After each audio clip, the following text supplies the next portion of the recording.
I could talk offensive line play all day long, every day of the week, with offensive line coach, run game coordinator Frank Pollack. And he joins us in the trenches with Dave Lapham, brought to you by First Star Logistics. As always, coming to you from our beautiful studios. And Frank Pollack is a offensive line guru, and his players know it. And his players feel fortunate that Frank Pollack is giving them the assignments, the techniques, the understanding of how to read configurations, understanding concepts, understanding all there is that needs to be understood up front in the offensive line, because it is an Encyclopedia Britannica, honestly. The adjustments, all the things that defenses can do in the National Football League. The Bengals offensive line is in good hands with Frank Pollack, and the linemen, they all know it.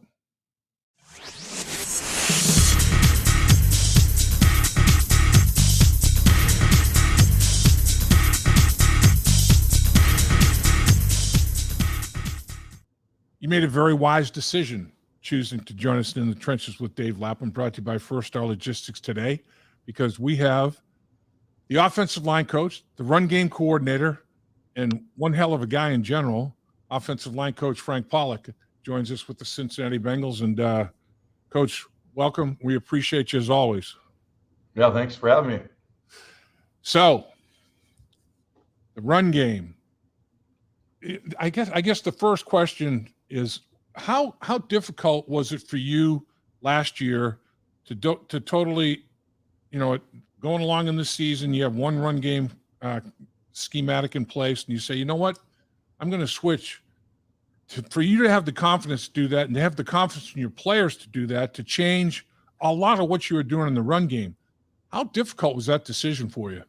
Well, you kind of hit it on the head. I mean, confidence in the players. It starts with those guys, and we're real fortunate with the quarterback that we have, and the wideouts that we have. They dictate coverage and manipulate the defenses, having those guys on the field. So we're able to piggyback and leverage that in the run game. So, and the guys here in the O-line room, I mean, really smart, strong veterans that had some experiences elsewhere with some of the schemes that we migrated to and kind of added on a weekly basis. So it's really, it starts and ends with them having confidence in those guys, and it's being able to add and build that out.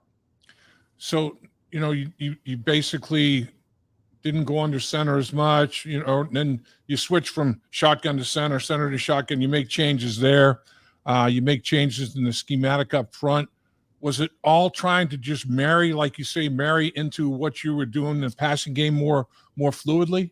Yeah, let everything run through our quarterback, and so the defenses keep them on the heels where they're truly having to honor both run and pass and run at all times, and been able to stretch the field, and he's a guy that can handle all that. And so as he's been in the system from a passing game standpoint, been able to put more and more on his plate in the run game, and him to really control all that is a huge credit to him and those guys that are around him, coaching him as well. And then for us, really just mirroring that up in a nice package.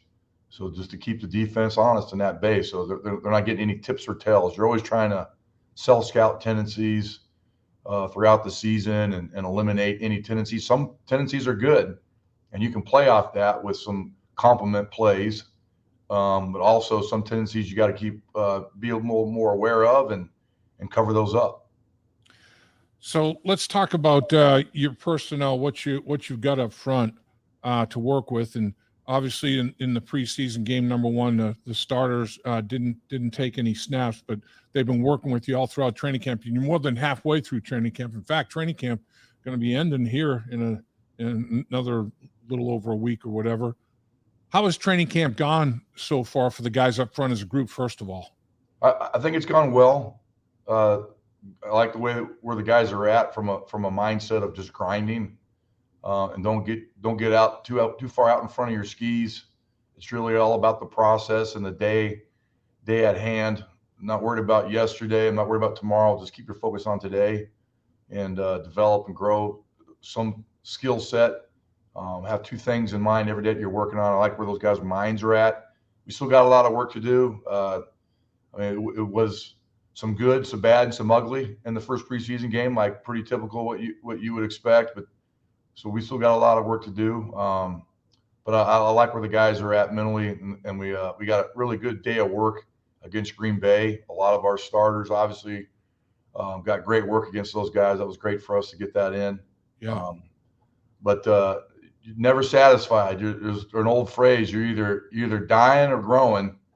You're never staying the same. So never relax and think you've got it all figured out. You're constantly striving to improve. Well, that's the kiss of death, and complacency will kill everybody in this business. So we want to be growing, not dying. So once you think you've arrived, it's over, man. You never arrive, right? I mean, it's an endless journey, right? I mean, when you say, Coach, try to work on two things to get better at on a daily basis, is it something in the run game, something in the pass game, or not necessarily? Can it be a couple of things in one phase of it, or how do you work that with guys? Yeah, it could be two things in the run game. It could be one of each. It could be two things in the pass game. Usually we're pointing something out to each guy individually or something collectively as a group. Hey, this keeps showing up as a group. We got to really focus on this. Early on, it's getting your pads down, sinking your hips. As a group, everyone's got to focus on that. We'll do a lot of drills that kind of attack that and focus on that. Or individually, a guy, hey, your inside hand is way too low and late to punch. That's something you got to focus on. And I tell guys, a good pro is his harshest critic, and he can evaluate himself as well. And I tell the guys that you should be able to give yourself one or two things that you need to focus on and develop every day on top of what I'm giving you. And maybe it's the same, fantastic. But maybe you got something different that you feel like, hey, what I didn't get low enough today. I could feel it all day today. I got to really focus on that, or whatever that is. So those guys, I mean, that's what a pro does. It's not just, sitting here and just listening to me get on their ass. They got to get on their own ass themselves and be their harshest critic. And we got a room full of those kind of guys. So that's awesome. A lot of fun to coach those guys. I love your phrase. I mean, you're the first guy I heard it from. I've heard it in different ways, but the way you sum it up is so perfect. Master the mundane. I mean, that is what it's all about, and you and your assistant, Coach Frazier, man, you guys just every single day working on the techniques you have to have, the things you have to implement and implement them in the right way and everything. And boy, I'll tell you what, these guys, it becomes muscle memory. They don't have to really think about it. I mean, it's just a reactionary thing, and that's what you want, isn't it? That's exactly what you want. And I don't want anyone thinking out there. I want them playing fast and reacting and executing. Coach Frazier has done a great job working with me over the last few years, and he understands and believes the same thing that I do, that there's no secret sauce to winning and having success in the league except executing the most mundane, boring, simplistic fundamentals and technique. And when you compile that as a group, as an offensive line, or you compile that as a unit, as an offense, you're going to have success. And you compile that as a team, then that's what wins. I hate the phrase, we got to go out there and make plays. No, you don't. Just go out there and execute plays. That's bullshit. Just go execute. And this league is so competitive. It's the team that blinks and makes a mistake, and the other team is just executing ball plays, boring, mundane tasks from one man spread out to 11 guys, and they get exposed because they blinked, they made a mistake, or we caught them in a bad front coverage combination. Just master. That's what I call it. It's truly master mundane. It's the most boring on the assembly line. Don't get bored. It's like Laverne and Shirley. Those bottles come rolling through, and you're trying to catch those bottle caps, and you can't miss one. You can't fall asleep and get bored and miss one. That's what gets your ass beat.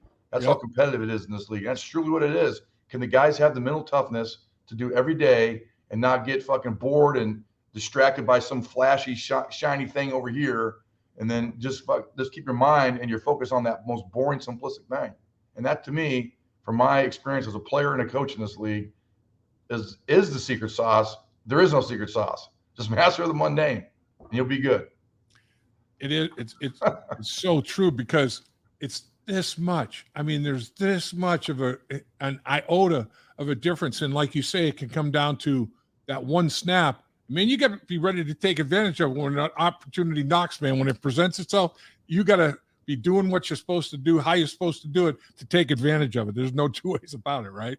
No question. I mean, the door opens and closes real fast in this business, and it may open up again for some guys, and it depends on where they were drafted or what they're getting paid. The team club's got something invested in them, but the bulk and majority of players, the door opens, and if you better walk through it or you're going to miss out. I had a great business mentor of mine early in life use the phrase, it's time to eat cake when it's served. So if they're serving cake, you better be eating it. So if the door opens, you better step through it and never look back. And the league, history of the league is riddled with stories of players taking advantage of that and teams. So it's no question about it. It's awesome. So let's talk about the big boys up front. Let's go down from left to right. Let's go down your offensive line group. Give me a capsule version of your take on Orlando Brown. Orlando Brown's got a great attitude. He comes to work every day and he's open to learning new techniques and things that I'm trying to introduce and give him to expand his toolbox. I really appreciate that. He's an accomplished player. Obviously, he's had a lot of success, and I'm trying to introduce him to a couple other things that he could utilize as well. But he's a big, powerful man. He's a smart player. He loves the history of the league, so he truly loves ball. He's all about ball, which I can relate to, being a coach and loving ball myself. So it's a lot of fun to coach him, and he's a mammoth of a man with immense talent. And he stepped into his new role and even added a leadership aspect of that as well. It's been really nice. I'll tell you, Coach, the leadership part of it, like you say in the locker room, he's somebody guys are gravitating to, and he's got that personality. When you talk to him for 5 minutes, you feel like you've known him for 5 years. He's one of those kind of guys, He's a unique dude. There's no doubt about it. It's crazy. Very unique. He can fit in with anybody on the team, from the DBs to the quarterbacks, to the linebackers or wide receivers, not just the O-line. So he's got a great personality and a team view on life, and he's a lot of fun to be around a coach. Cordell Volson, man, the dude's up to 325 pounds, and he's got the lowest body fat, my understanding, of anybody up front in the offensive line. He's worked now. He's put in the time, hasn't he? Tell us about Cordell. Yeah, you said it right there. He's the antithesis of a worker. He's a grinder. I mean, that's how he was raised. That's his roots. He's a strong power player. He's done well as far as grasping the schemes and where he fits as a guard, whether it's pass protection and where he fits in the calls and his relationship with pass sets, to what we're trying to do in the run game as far as his fits, whether it's in a combo or it's a single fit, and what he can do, knowing, understanding where the ball's going, the backs tracks and angles of departure, which can improve his angles of departure in and out of fits, and playing faster mentally. It's the second year in the system. It's not just mentally knowing the assignment, it's seeing the defense and attacking it and figuring all that out once you get to the line of scrimmage. You make a call, but what's the guy's shade? What's the tips and tells? Why is the linebacker wide? Is the tackle giving you an edge call? This guy's going to spike. All those little nuances where you can just play fast and attack, not be waiting and reacting like so many young players do. He's crossing that bridge where he's attacking them now, no matter what the situation. Coach, tell me about the consummate pro, the pros pro, Ted Karras. He's got outstanding leadership, and that to me is line one from a center. He's truly the quarterback of the offensive line, and he's just a notch below the quarterback as far as running the show on the offense. I mean, he's setting the points and getting everyone targeted, running pass to start it. The quarterback always can trump us if he wants to or needs to, especially in the protection areas when that comes up. But his understanding of everything is grown even more from a concept wise. And then being able to talk about it on the sideline in between series, because he sees stuff, he knows what he sees, and he can relay that, communicate that. So many guys are talented players, but they don't see what actually happened all the time to the degree that Ted does. So he's fantastic. And just yesterday, he was telling me that he's not quite there as far as a certain set and playing more square to a certain side. So he wants me to, get some more drills to help him groove that. And he's going to do it on his own while I'm working guard and tackle on stuff. He's going to go off by himself. I mean, that's the epitome of a pro. I mean, it's No doubt. You look up pro in the Webster's dictionary, and there's a picture of Ted Karras there. So he's outstanding. He is truly a coach on the field, and he's a talented player. I mean, let's not forget that. So he's a talented player, and he maximizes everything that he's got. He's what I call an efficient player to the nth degree. He's a pro's pro. I can't give anybody a higher compliment in this business except that he's a pro's pro. That's Ted. I hear that, Coach. How about big Alex Cappa at the right guard position? Yeah, big Cap. What right away comes to mind is how noticed how smart he is on the field. He's fantastic. He's just as smart as Ted, understanding the concepts. He's the guy in the meetings that always asks the question that he knows I need to go over this answer with some of the players in the room, and he's kind of setting me up. Maybe I didn't get to it quite yet. A guy in Dallas, a longtime veteran tackle, that was that guy. He's that guy. He's fantastic.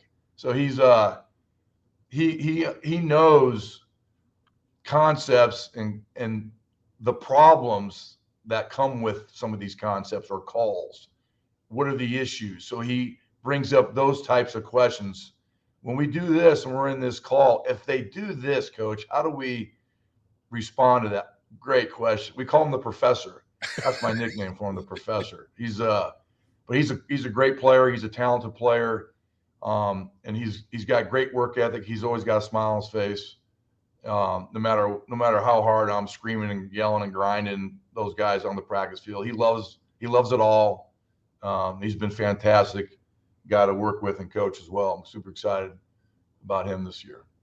Oh, it's a common denominator about the guys that you've talked about so far and others that we're going to get to is that they all have that advanced degree in football. They have that football IQ. I mean, you got a group that you don't have a guy in there. Oh man, we got to dumb it down for so and so. Geez, we can't be talking about all this, guys. You can. What kind of freedom does that allow you as a coach? I mean, what kind of a feeling is it that, man, I know that these guys are absorbing everything that I'm giving them and they're thirsting for more. I mean, these guys are, insatiable that way, In the league, you might have two different teams that play very similar front and coverages on paper, but their technique is a little bit different. So certain concepts, like the zone concepts, wide zone, tight zone, it doesn't matter, or even some similar, a blend of a zone and a gap, like a duo play, which is like power without a puller. Right. It's kind of a blend. You can modify how you're fitting and working combos. You can make adjustments on a weekly basis. The front's the same. Hey, these guys are playing an over this week, but we can tweak and modify how we're attacking that over front because they played a little different, or their coverage, they play their run fits a little bit different. Like the number one coverage in the NFL is in my opinion, on mixed downs, first and second down is like 33 weak. You're going to have a single high safety, 2x2. They're down away from the passing strength. So 2x2, they're down strong. 3x1, they're down weak.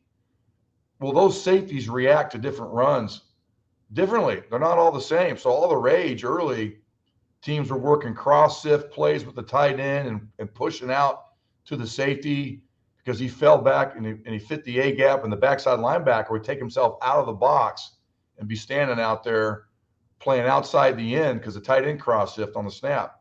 Well, the defenses have evolved and tweaked and changed. Some teams have modified that. That linebacker doesn't vacate the box now. He holds and waits.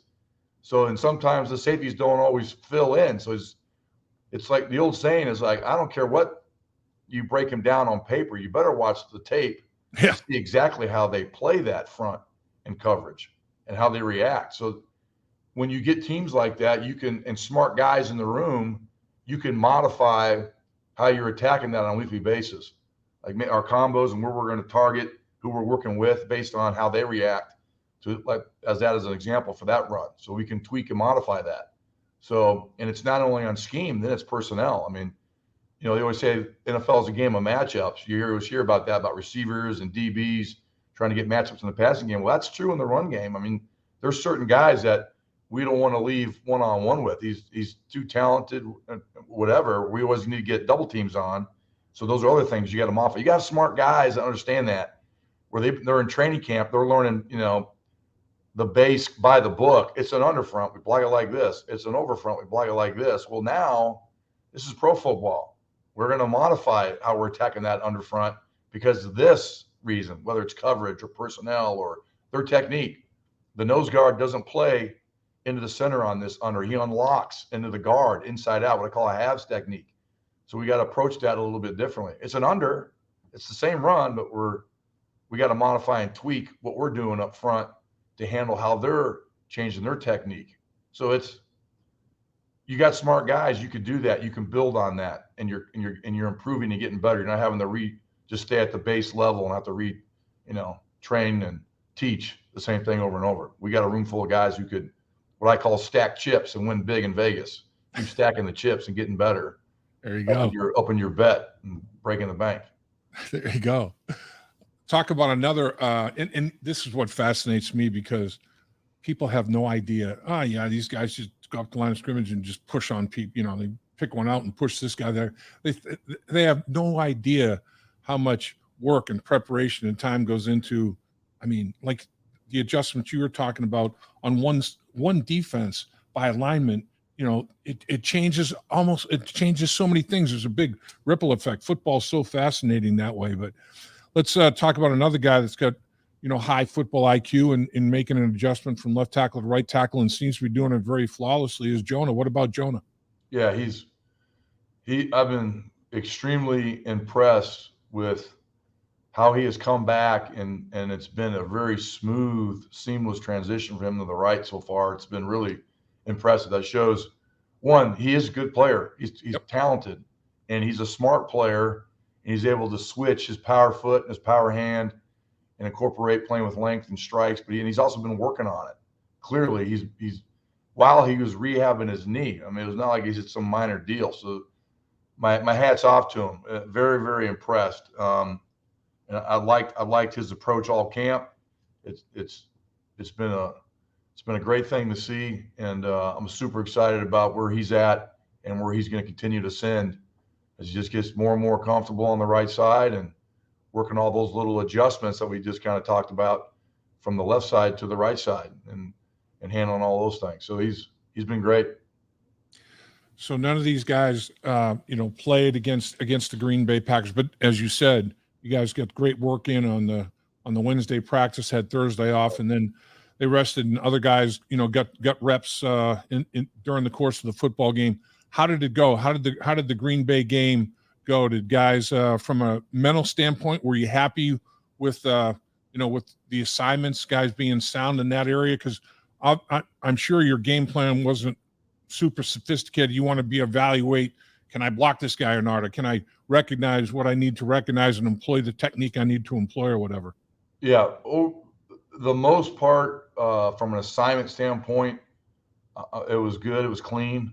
Guys knew who they needed to block, who was targeted, where. That was good. Still got a lot of work to do on the how part. So a couple what I would call MEs on technique and how we approach things, on whether that's a run, a pass, a screen, all the techniques that we teach that are involved. Some things they get options. Like I mentioned, their toolbox, they can pick whatever tool they want. but there's quite a bit of things that, no, this is specific.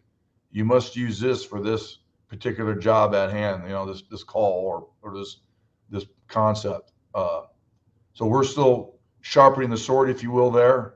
And then it was a good test from a game speed standpoint for some of these guys, to go out there and get a lot of good work in at a game speed. I mean, we got good work in the practice against them, but that always gets ratcheted up a little notch when it's game. And then it's going to get ratcheted up even more when it's the real games too. So, but it was good for the guys to go through that. And, we've got a lot of work to do, and we're going to be attacking it with fervor to get this thing improved for everyone. So that's our approach. So I'm looking forward to this week's game to take that next step in a lot of those areas that we need to improve on from a technique ME, if you will, that we need to improve in how we're doing things. So you've got, I think you played, might have been 4. I know it was 3 different guys at center, and you guys were transitioning, going from guard to center to guard, just swapping spots. And I mean, that's critical. If you're going to make a roster in the National Football League in the offensive line, not just your backup players as such, your extra, but your starters have to have that position versatility as well. And you get a lot of guys that do up front as well, can play, both sides of their specific position and other positions as well as both sides of their specific one.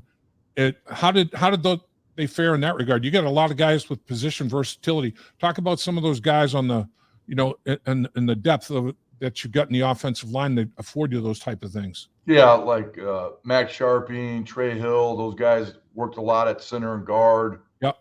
Ben Brown, and a lot of center and guard. Nate Gilliam, center and guard work. That was one area that we got to get tighter on as far as the mechanics of guys playing center, really IDing things from a non-verbal standpoint. So the running backs are on the same page, the quarterback's on the same page, and then handling the mechanics of cadence and snap. And then some of the guys are still fine-tuning what I call a one-piece movement, not being segmented. Don't snap and then move your feet. You got to be able to move your feet as you're snapping, regardless of it's running pass. Some guys are still working on that, but that's good position flex there. Guys got a lot of work in. A couple guys played a little bit of guard and tackle, but mainly those tackles stayed the same, just flip sides, a couple of them. But you got to have that position flex because of the limited amount of guys that dress on game day. And then I like doing it to them in the preseason and making them move multiple spots, because if you're a backup, that's real. I mean, you may go into a game backing up at guard because you're the best interior swing guy, and all of a sudden the center gets dinged. Well, you're going in now to center, and we're bringing someone else in to play guard. So, and I've even seen it where one of the starting guards is the backup center. That's happened over the years coaching, where the center goes down, the starting guard has to go now be the center. So that's real, and you got to be prepared for that. If you can't handle that, then you can't handle the job. I mean, it is what it is. So, and you got to be prepared. So those guys got to experience that kind of in the moment fire situation, get out there and be able to handle that. That's all part of the deal and evaluation. So you can handle that and make those moves throughout the game seamlessly. So a young rookie, offensive lineman, big human being, Jackson Kirkland. I mean, he's got a frame on him, man. He's got length. He's got a range, a radius. How did he fare? I mean, obviously, first exposure as a rookie. There's always things to work on, but did he look like he belonged? Yeah, he looked like he belonged. He had some rookie moments. He had a false start penalty. He had another hands to the face penalty. But he's shown that he can play with length. He's shown he can play with power. He's got anchor. He shows he can recover and with strength and moving his feet. So he showed a lot of good things. He's obviously still a work in progress, but he's got the right attitude and demeanor for it. It's not too big for him. He's a guy that that takes the coaching and is looking to apply those corrections and fixes right away. It's not something that you're constantly having to stay on his ass for to get it fixed. It shows up. So I'm excited where he's at and where his growth curve is headed.